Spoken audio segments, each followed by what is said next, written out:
the story of the flood in Noah, part 2, and I was setting it up. There's this literary structure you need to be aware of.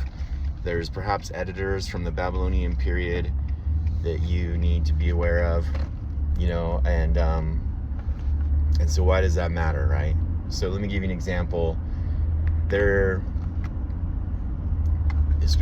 Particularly when it comes to the flood story, there is a flood story in Babylon. There's a flood story in lots of cultures around the world, and that's kind of interesting in itself, because some people have interpreted that as evidence that the flood was global, or at least it was significant, because you have many dispersed cultures that have a flood story. So putting that to the side, though, it is interesting, but putting that aside for the moment, there is this idea in biblical scholarship that the editors, the final writers and editors of the Bible, were aware of the Babylonian literature on the flood and other stories, and that there's an implicit dialogue happening between the biblical stories and the Babylonian ones, like a compare and contrast, and that the writers of the Bible are, always trying to show the differences, the similarities, but also the differences between their stories and the Babylonian ones. And they don't do it explicitly, and this is just inference. There's no way. It's obvious they were aware of the literature, but there's no way of knowing whether they're actually intentionally trying to compare and contrast. But it sure feels like it. Like when you read these stories and then you're aware of, let's say, the Babylonian version of the flood story, and you compare them, you're like, oh, there's so many similarities, but then there's also some really key differences. Okay, and so that's why I brought up the whole Babylonian exile thing with editors, from that time period, and that they perhaps are trying to say to Israelites, hey, we have these same stories and stuff, or similar stories, but there's key differences. All right, and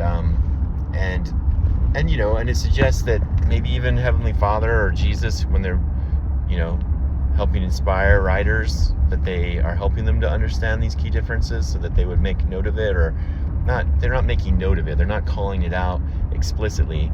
They're just putting out the story, and then because it's now out there in the culture, people on their own can make these connections. You and I don't make them because we don't read the Babylonian flood story, but scholars do, and I've read it, at least in English. I haven't read it in Akkadian, the original language, but it's interesting. It's interesting to see the story and compare it. Okay, so here's a quick rundown of the Babylonian version.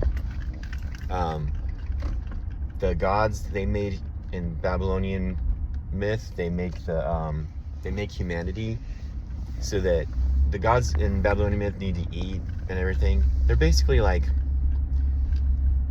I'll just say it this way. The Babylonian gods make humanity, and the purpose of humanity is to serve the gods, and the way they serve them is they make statues of them, idols, and then they care and feed the statues. They take care of those statues, and by doing that, they actually bring meals to the statues and stuff, and that's what the sacrifices and offerings, or at least some of them in ancient Babylon, were to basically feed the gods. You'd make an animal sacrifice, and then ended up being dinner for the god, the statue. And by doing that, what you were doing is you were freeing up the gods from having to take care of their own personal needs and stuff, so that they could spend time running the universe. It's the same idea with kings, right? Hey, I need to collect taxes because I'm too busy running the kingdom and protecting you all. And because of that, I got to have taxes to kind of feed me and support me so I can do the job of protecting you. Something like that, okay? And that's the story. So humanity's made, and humanity starts to multiply and everything in the Babylonian version, and humanity grows so large that they become so noisy. They're super noisy. The gods can't stand how noisy people are. The gods are up in their, wherever they are, and the noise of humanity is coming up, and it's it's just too much. They can't handle it, right? Now, and so what they do is they decide just to wipe out humans with a flood, to get rid of the noise, okay? And one of the gods is like smart enough to realize like, hey, this is kind of a dumb idea, because if we do that, we won't have any servants anymore. So he secretly goes and tells the Babylonian version of Noah about the God's plan, and then that guy makes like a ark kind of thing, and he and his family survive. And after they survive the flood, the gods are happy that that happened, because because they were getting famished because no one was feeding them anymore after they killed off humanity. But lo and behold, there's this this family left to like still take care of them. And so they offer up a sacrifice, and the Babylonian gods like devour it like hungry beings, and the world's all good again. It's all like the proper order in Babylonian culture has been established and set up again. And what the story is doing, because the kings were representative of the gods, and so what it's saying, and the whole idea of like the kings and the priests were the ones setting up these idols and like facilitating the whole thing. So it was really kind of, from a cynical point of view, you could see it as a way of collecting taxes from the people, like justification for taxes, right? And the whole mechanism. And that's a very cynical way. There are more positive ways of interpreting it, and there's more positive interpretations in other parts of Babylonian text, just to be fair to the ancient Babylonians. But just for right now, we're gonna kind of leave it in the more cynical space. And so the what you have, the picture that's painted is the gods are kind of petty, they're not necessarily good, right? They just kind of are living by their whims, and that's kind of representative of the idea that like the gods were often tied to forces of nature, and like nature is sometimes wonderful and beautiful and orderly, and sometimes it's fickle, and just out of nowhere there's a flood and it destroys you, right? And that's actually, scholars have pointed out that the Tigris and the Euphrates, maybe the Tigris more than the Euphrates, I can't remember which, but anyway, in any event, these rivers often had these catastrophic floods. So in ancient Babylon, that's where you'd set up your villages and everything, your cities, on rivers, because you need water, and then these rivers would just flood, like violent floods, right? And so out of nowhere. And so there's kind of this idea, like sometimes you have this really compatible life with nature, with the gods, and other times you have this incompatible life with nature or the gods, and it seems arbitrary. There's it's just because humans are noisy, it's like you've started to bother me, go away, so that kind of thing. So when now in that context, one of the things that we will say about the Old Testament is that God is this like vengeful, awful, terrible God, and we're so disturbed by the story, and I'll get into that more, but just the first thought on that is, when you compare the flood story anciently, though, in its context, in its cultural context, the reason for the flood is so different in the Noah story.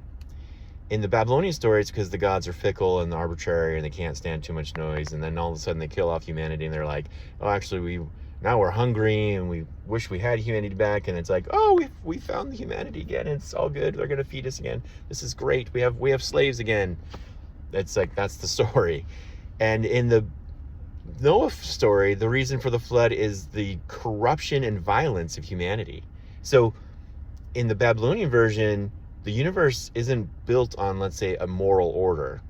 It's not like the cosmos will fall apart just on a whim, because the gods are fickle and they don't, 1 minute they're happy and then the next minute they're upset. There's no like morality underlying reality. There's no moral reality underlying reality. But in the biblical version, there is. Like, it's the purpose of the flood is at least one purpose, you could say, is punishment for evil, right? And so as much as we don't like that, because it bothers us that it seems like a lot of punishment for the evil, was it proportionate? We all have these questions around proportionality, but put the questions around proportionality to the side for a minute and just focus on the idea that the flood was because it was an act of justice, whereas in the Babylonian version, it's not an act of justice. And so already the God of Israel, because remember, the Bible is all about Israel is chosen to be this light to the nations. And so let's compare Israel to the nations. And when you compare the story of the flood in Israel to the nations, the God of Israel looks way better. He doesn't just randomly wipe someone off the face of the earth because they're too noisy and he's bothered by them. The purpose of the flood is not just immorality. It's like deep-seated corruption and violence. Okay, so that's the first thing I wanted to share about, like, paying attention to the bigger picture, the bigger ancient Near Eastern picture, and the bigger ancient Near Eastern literary picture. All right, so that's enough for now, and then I'll get back to I'll come back with a part 3 at another point.